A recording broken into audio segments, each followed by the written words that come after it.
Hello,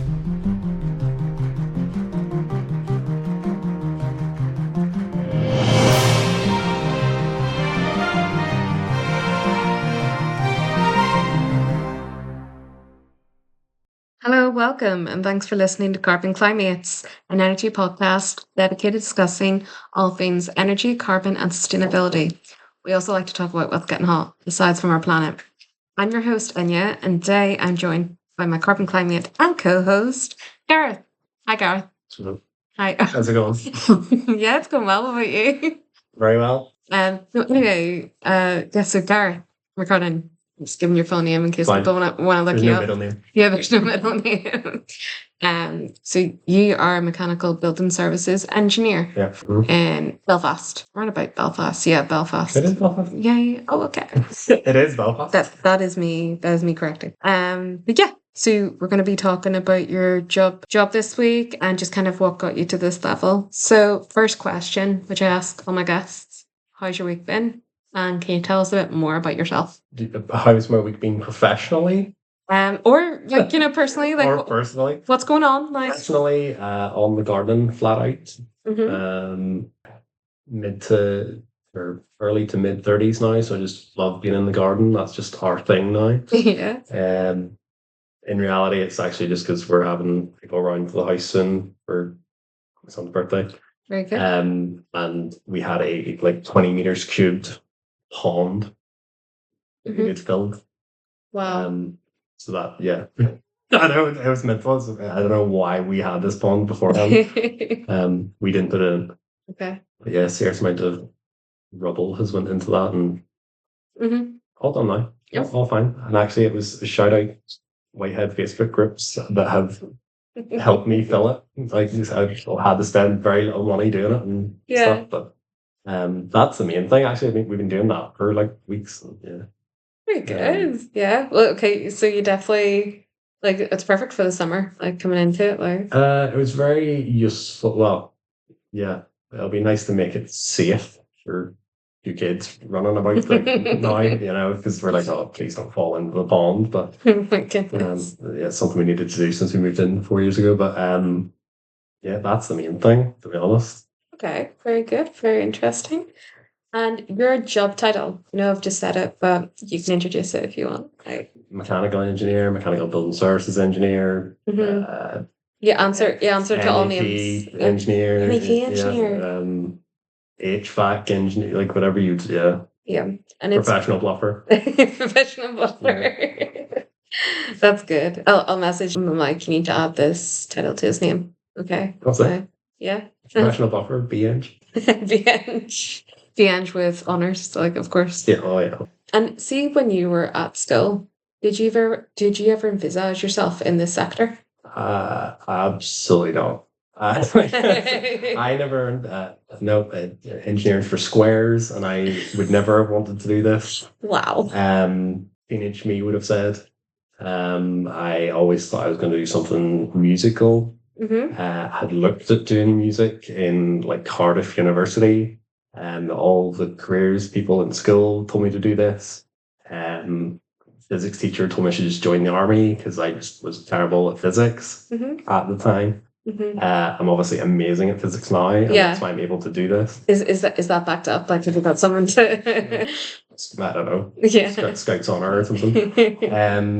No, but I don't know. It's school was non-stop crack.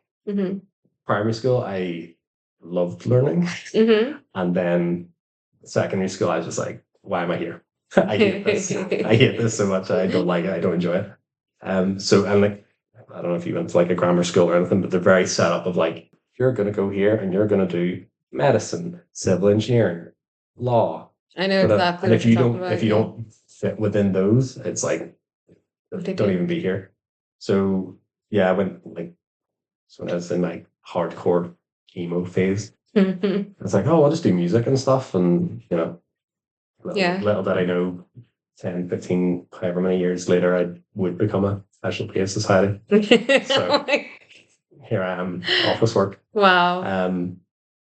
Still angsty. Yeah. Still angsty, still listen to it. Still fine. Still constantly MCR. Were you ever at that, what's it called? The emo or the showdown, not the showdown.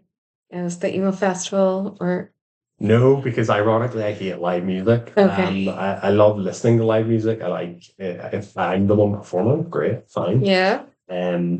Whatever. Just That is my Saturday night. unlocks the tism, and I'm just like, no, Oh my God. But can't no. do it. Oh yeah, here. Oh yeah, Center, Pavilion, Oh yeah, I Empire, lived in Limelight, like Limelight, yeah. lived in Limelight, love that.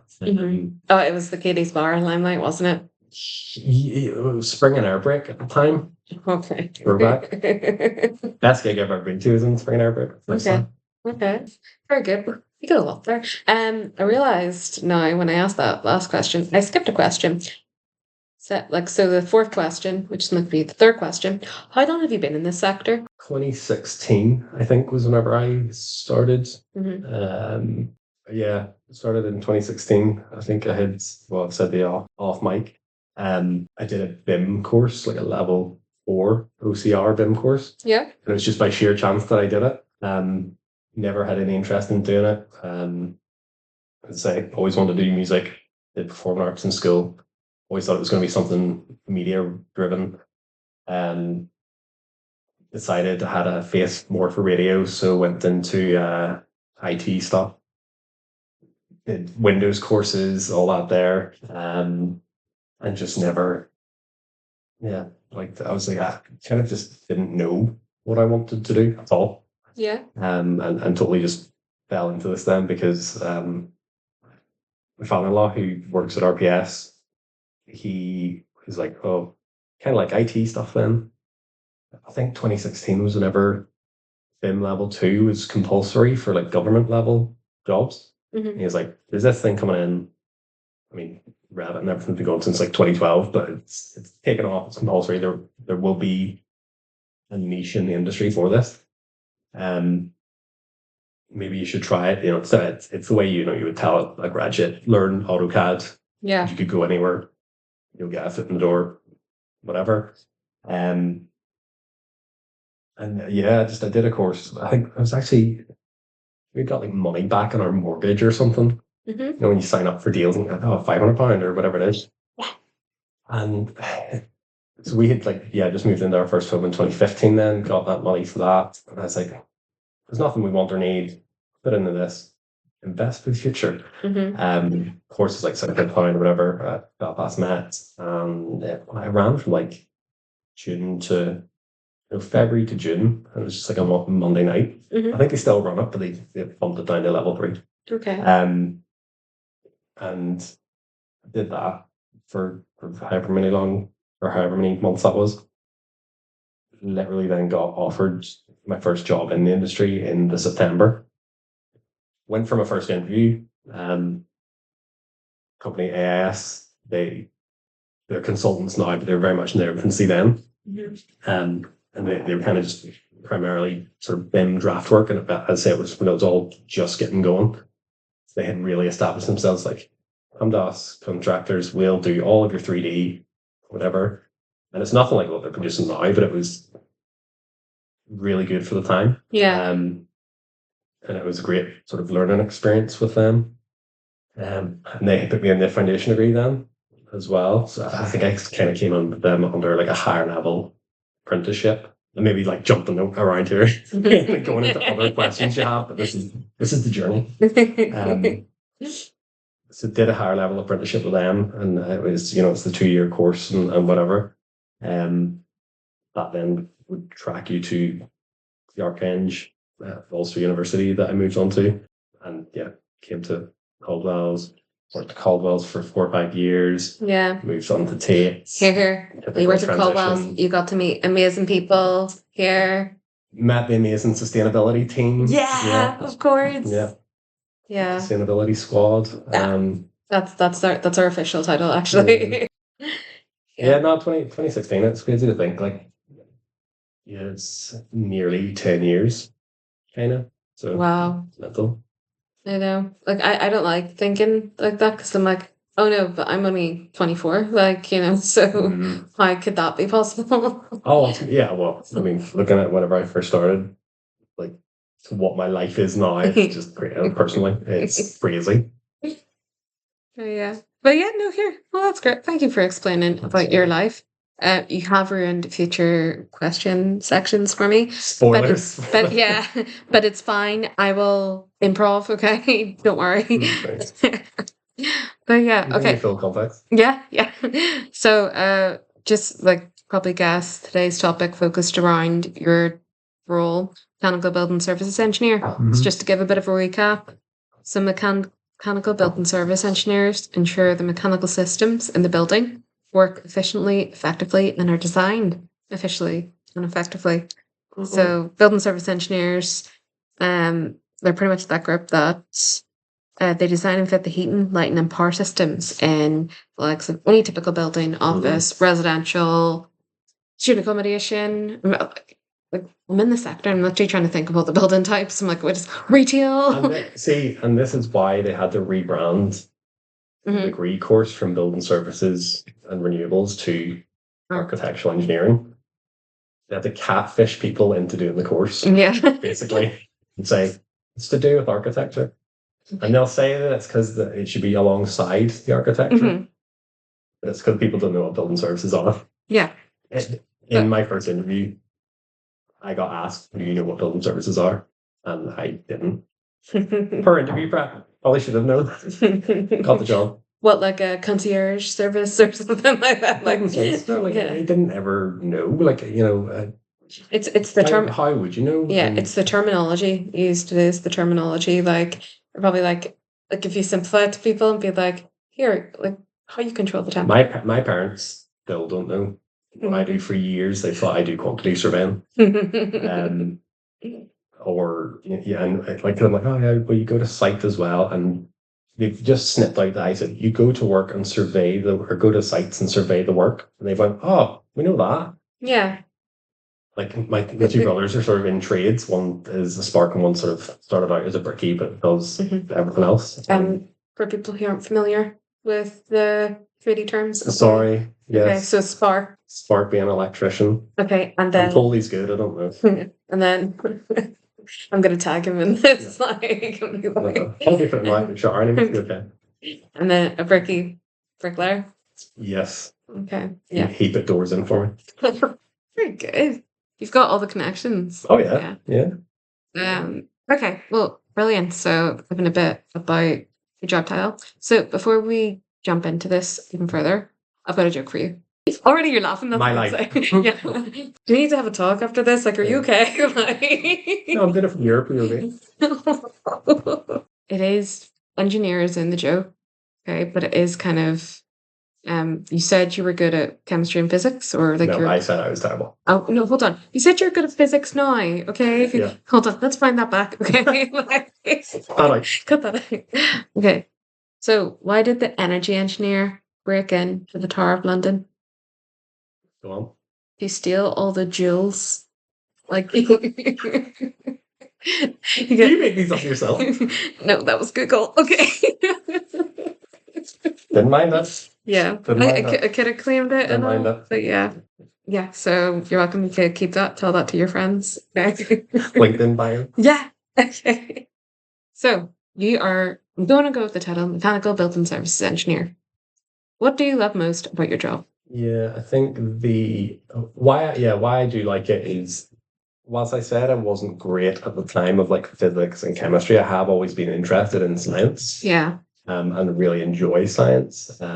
More so biology, natural sciences, paleontology, all that there. Paleontology. Love it. Zoology. Zoology. Shout out. What was it called? Cryptozoology? Love all that. Like love, just love science. I am interested in it. Clearly there was just an error in the way I was taught at the time. But there is a good mix in this industry of, scientific theory type stuff. And, if you like that, you can do the calculations and design work and all that there. But there's sort of practical elements as well. Maybe not you necessarily being hands-on, but like, you get to go to the site, you get to see how things go. Yeah. A lot of people when they are doing design, they struggle conceptually and like spatially seeing things in their mind.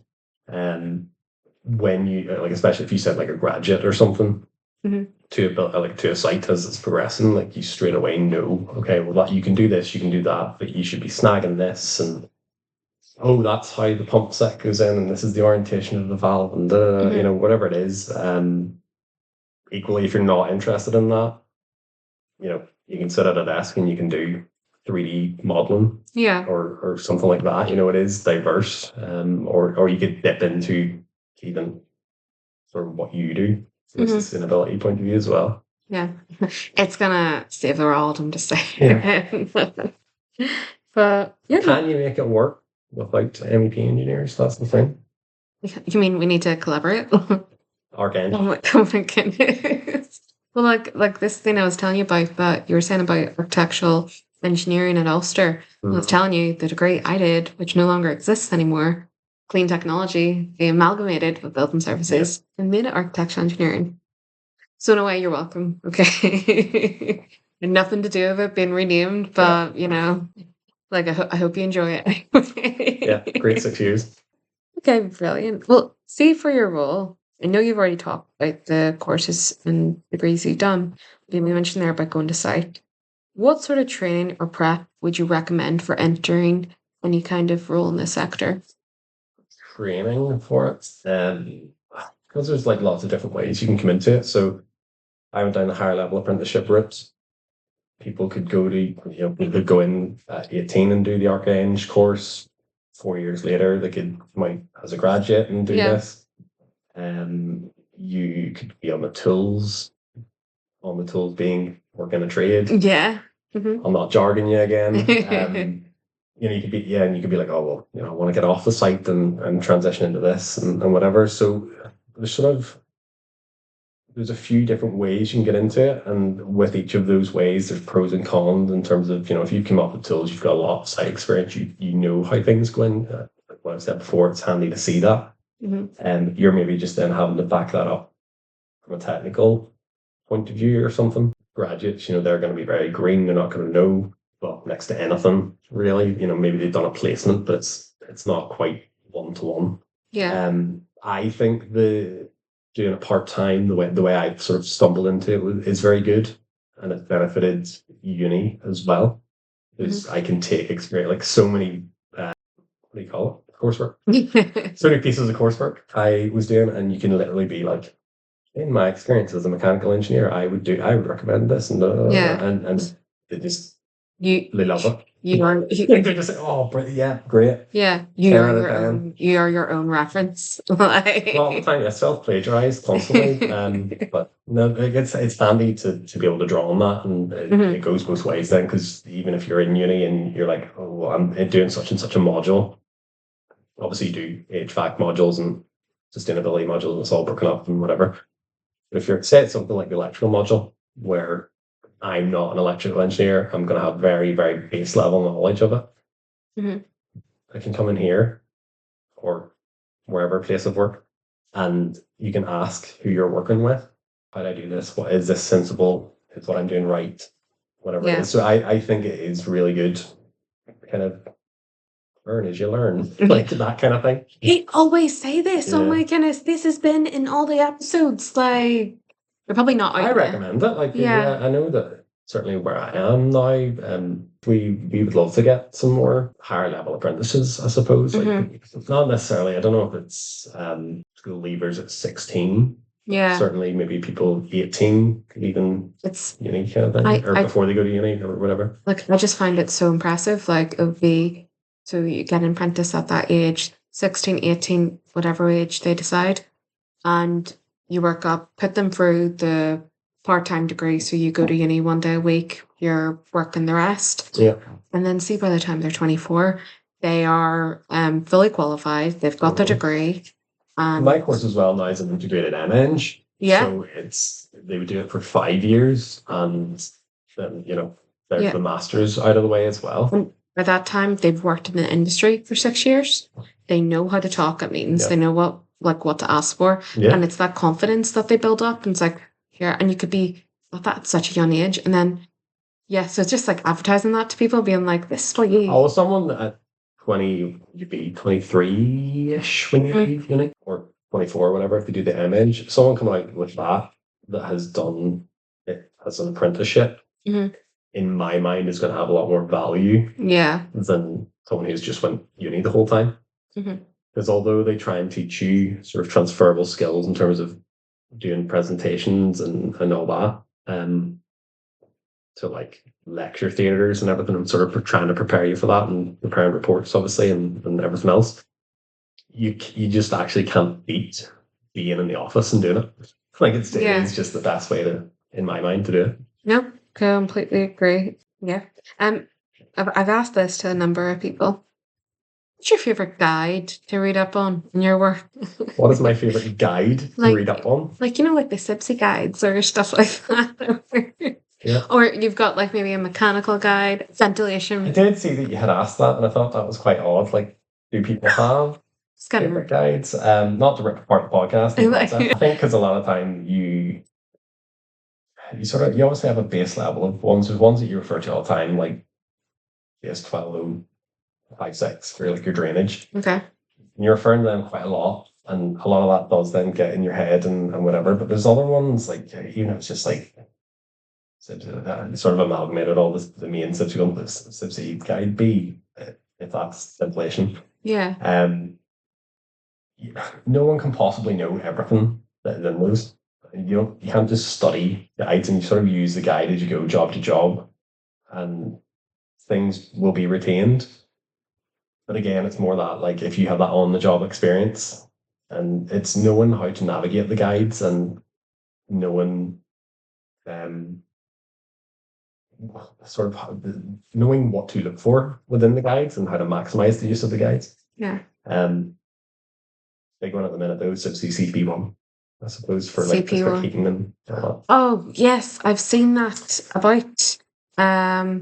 Yeah, I haven't read it, but like if I have to shout out one, okay, that's the most recent one I've read. Gareth, that's all I was looking for. Okay, I'll tag that guide and be like Gareth's favorite guide.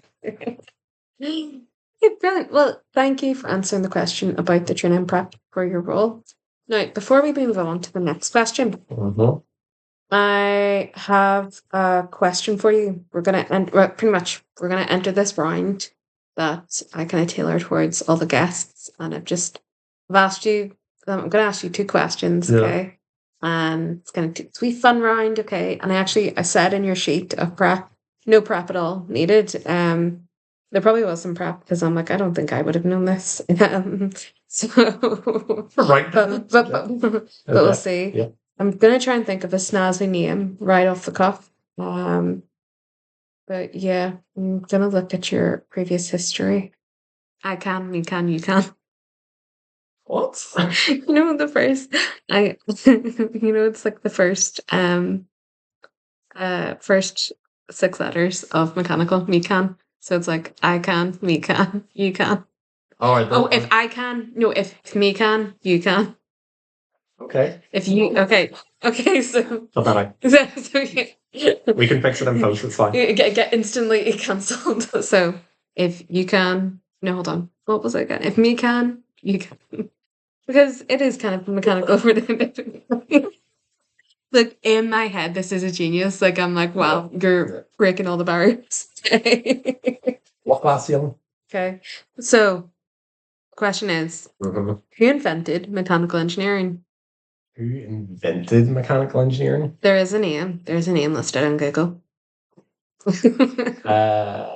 See, this is probably unfair because you're probably talking like straight mechanical engineering, as in like manufacturing engineering. It's like something to do with like the Industrial Revolution or something. Well, you'd be right. You'd be correct in that. Yes. Yeah. Which is not what I do. Wow. Okay. So we're pleading the fifth. I just have what in my head that I couldn't be right. Really? Is it? Do you have a second name? No, do you have a first name? I don't know, James or something. That's it. That's James Watt. Yeah. It's James Watt. He is noted as the father of mechanical engineering. And he is... See this thing, Shout out. I do. I know a little about a lot. Yeah. Okay.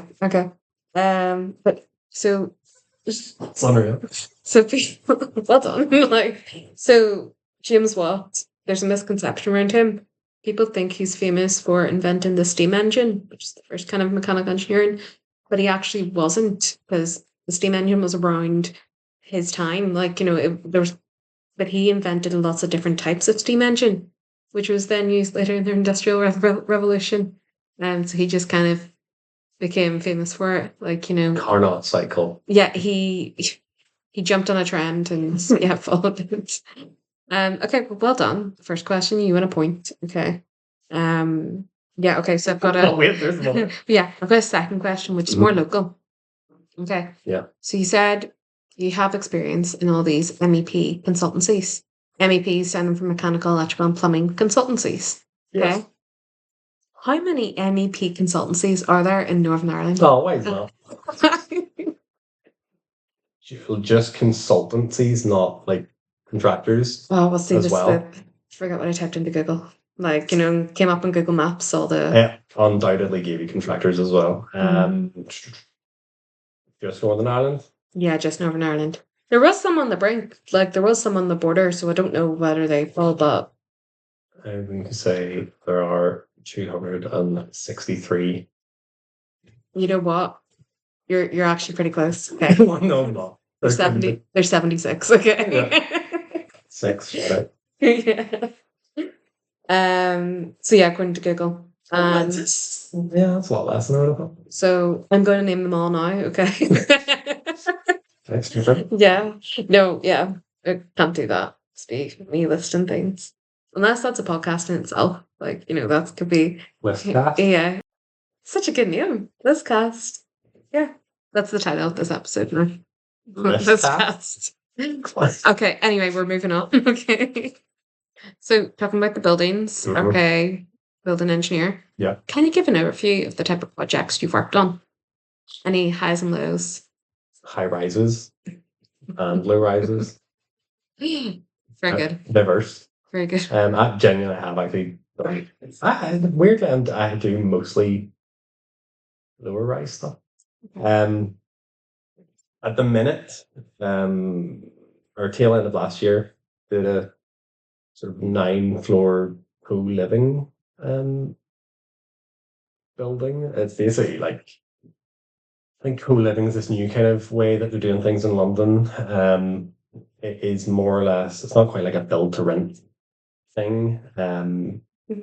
The apartments are kind of like studio style, or they're not even really apartments, they're like a student accommodation studio in terms of size and things. It's all very about like bringing the community together. It's all big amenity spaces, or like co-working spaces, co-cooking spaces, like big open kitchen, master chef kitchen things. I think that is actually the term they use. Yeah, and it was only like 200 beds, and it was like 9 floors, so it's fairly low rise.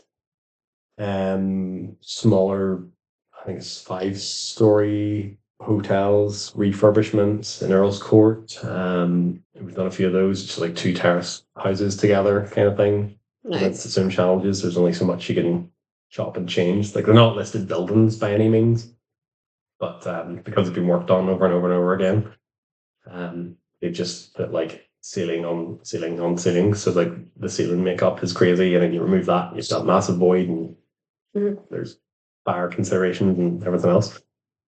And then most recently, I'm on a 737 room, like purpose-built student accommodation in Manchester. So that's our newest one that we're working on.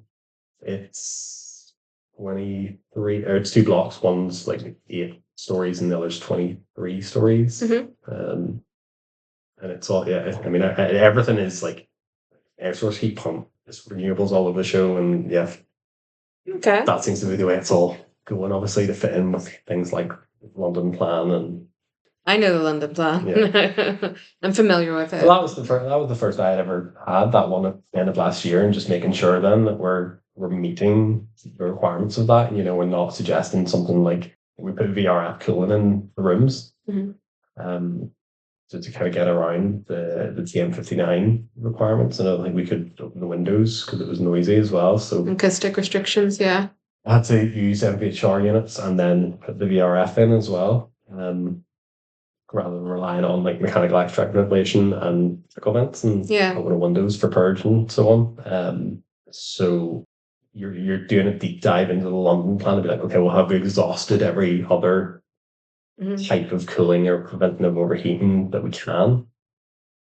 Yes. Okay. Right. Well, now VRF can go in and making sure that it's a reasonable refrigerant and so on, rather than because there's some refrigerants which they won't allow. Like the planners are just like, absolutely not. As I say, I have to provide a lot, so you probably know more than me, but I definitely do. But anyway, I don't doubt it. Wow, we're gonna end this on a fight. No. Okay, brilliant. Well, thank you for giving like about your history and just like all the different buildings you've worked on. Very extensive list. You obviously know your knowledge. No. You know your knowledge. You know your stuff. I'm gonna cut that. Know your knowledge. You know your stuff. You know your mechanic. You know your mechanics. Yeah. You know your mechanics. That's it. Just like James Watt did. Just like James Watt. Yeah. I clearly know very well. I'm really impressed by that still. Like that. Well. Okay. Well, Gareth, thank you very much for being on the podcast. You've been an absolute pleasure to have. Like, hopefully fluffed my way through it. Okay. Yeah. Hopefully you'll be back on again. Not too many hits. Wow. We're gonna keep this when you're back on. Okay. Not just me tell the jokes. Okay. Like I'm the funny one. Permanent co-host. So before you go, do you have any advice for future prospective engineers looking to get into this sector? Yes. Okay. Strangely. So at the start, I had said how I kind of fell into this, and I think, to be honest, there are a lot of people don't know what building services is. A lot of people do sort of just stumble into it and fall into it whenever. I came in a bit later when I was probably more switched on and open to listening and things. And as a kid, I would never have wanted to be told what to do, and the education system I was currently in didn't work. And make the most of every opportunity you're given with it. You can come in with very little knowledge and rapidly build it up and become very useful. Yeah. You could come in with nothing, and within your first week, you could, do some basic, ductwork sizing, pipework sizing, knowing what sort of parameters to stay within. You could do drainage design probably within your first fortnight. If you just come in and you could do like calculations and things, there's a few like basic formula that you could, if you can wrap your head around those, then you can do like 90% of, calculations. So if you just come in and you're open to listening and you take every opportunity, and